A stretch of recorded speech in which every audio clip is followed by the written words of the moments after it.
Okey. Mana beberapa tahun selepas kematian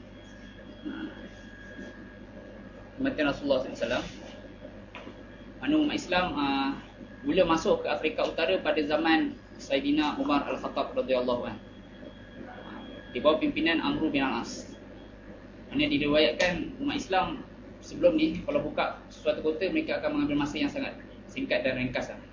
Contohnya mereka akan buka jadi menumpangkan Empire Parsi dalam masa yang sangat singkat, beberapa tahun saja. Dengan masa beberapa bulan saja. Tetapi sewaktu peristiwa pembukaan Mesir, umat Islam terpaksa menunggu selama 2 tahun. 2 tahun sampai Sayyidina Umar kata, "Wahai Amru, kenapa lambat sangat kamu nak buka Mesir ni kan?" Dan Amru pun mengadu, dia kata, "Kami dah berusaha siang dan malam nak cuba pecahkan tembok Mesir, dia tak dapat masuk." Kemudian Sayyidina Umar kata, "Hendaklah kamu tengok balik tentera kamu ni."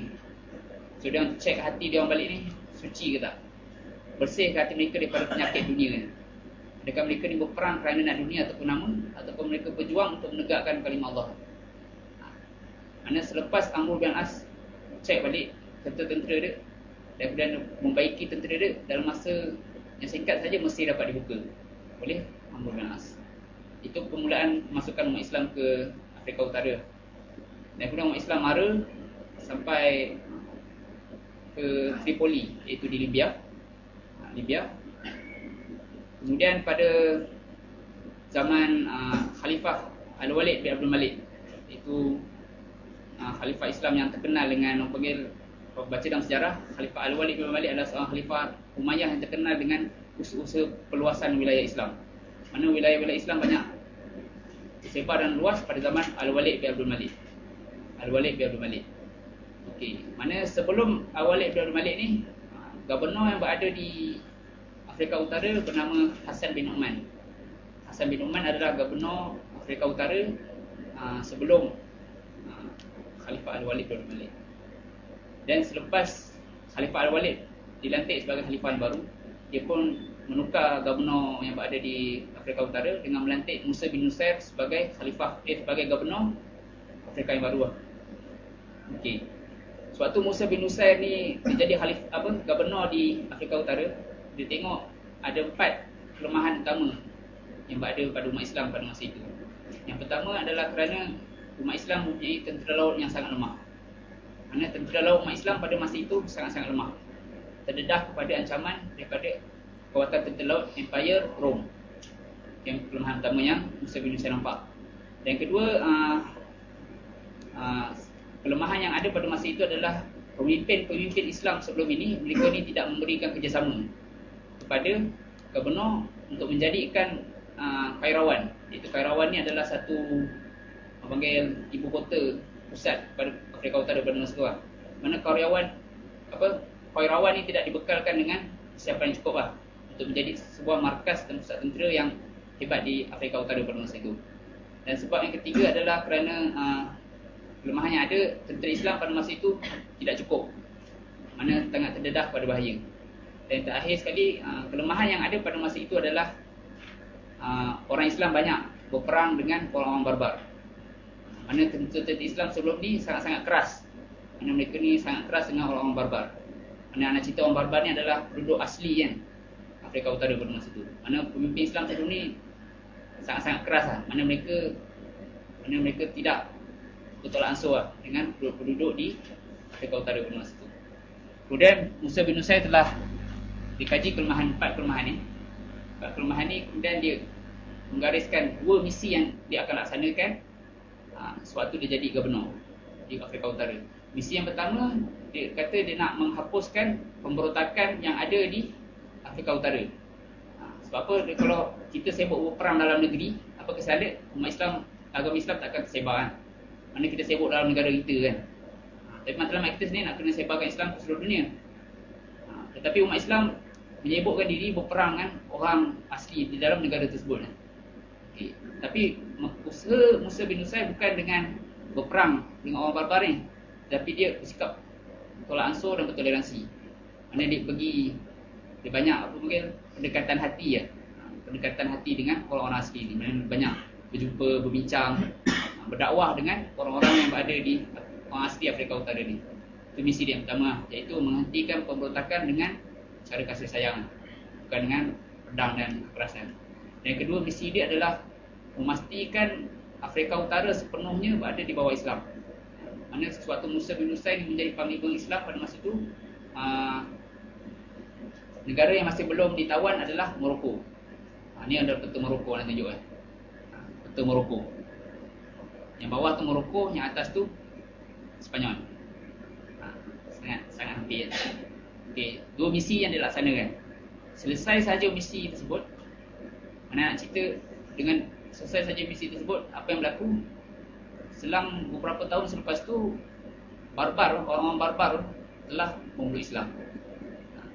Akhirnya mereka ni menjadi tentera Islam yang lebih baik daripada orang Arab sendiri. Anak akan cerita selepasnya. Kenapa anak kata orang barbar ni menjadi tentera Islam yang terbaik daripada umat Islam sendiri? Anak akan cerita selepasnya. Mana hasil daripada memanggil kebijaksanaan Musa bin Nusayr dalam berhadapan dengan penduduk satu negeri. Dia bukan guna kekerasan dan pedang, tapi menggunakan pendekatan kasih sayang. Akhirnya orang yang tertarik, penduduk asli yang berada di Afrika Utara tu tertarik dengan Islam, lalu mereka memeluk Islam. Dan mereka bukan setakat memeluk Islam saja, tapi mereka menjadi askar yang terbaik yang akan digunakan dalam peperangan selepasnya. Mana itu dua poin utama nak sentuh, iaitu sebab-sebab kelemahan yang berlaku di Afrika Utara sebelum kedatangan Musa bin Nusayr, dan apakah misi yang telah Musa bin Nusayr laksanakan sewaktu berada di Afrika Utara. Mana selepas sahaja laksana misi tersebut, mana orang barbar masuk Islam, mana umat Islam berjaya menguasai kawasan Afrika Utara tu daripada Mesir yang kita duduk sekarang ni, sampailah ke Morocco. Morocco itu Maghribi kan. Okey, itu peristiwa yang berlaku pada tahun 85 Hijrah. Pada tahun 85 Hijrah. Okey. Mana selepas umat Islam menguasai bandar-bandar penting di Afrika Utara pada masa itu, maka pada masa tersebut orang panggil peluang sangat-sangat besar lah bagi umat Islam untuk mara ke Eropah. Kerana umat Islam dah selesai masalah dalaman, umat Islam dah bersedia untuk menyebarkan Islam dengan lebih jauh. Okey, jadi pada masa tersebut umat Islam dia mara ke Andalus ataupun Sepanyol pada hari ini bukan orang panggil suka-suka lah. Tapi ada beberapa sebab yang mendorong ke arah pembukaan tersebut lah. Yang pertama kerana geografi lah. Sebab-sebab geografi. Okey. Okey, sebab-sebab geografi. Mana bumi Sepanyol adalah bumi yang sangat-sangat subur. Sangat subur. Mana kalau siapa buka search kat internet, Sepanyol mempunyai 1,800 sungai. Mana dia negara yang sentiasa ada air, tak ada masalah. Kemudian negara dia penuh dengan gunung ganang. Gunung ganang daripada selatan sampailah ke utara penuh dengan gunung ganang. Mana gunung ganang sangat penting dalam pertahanan sebuah negara. Kemudian bumi Sepanyol juga sangat kaya lah. Sangat kaya, dan dia orang mempunyai 3 iklim. 3 iklim Sepanyol, iaitu yang pertama iklim Mediterranean, yang kedua iklim Oceanic. Dan tak haji lagi lah apa benda iklim Oceanic. Yang keempat iklim panggil iklim apa lah?